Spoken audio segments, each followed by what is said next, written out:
మహారాజుగా నా తోడువై నిలిచావు ప్రతి స్థలమునా.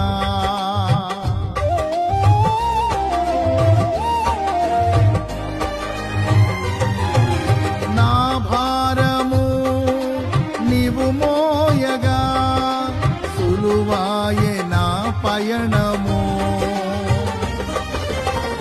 నీ దయచేతనే కలిగిన క్షేమము ఎన్నడు నన్ను వీడదే.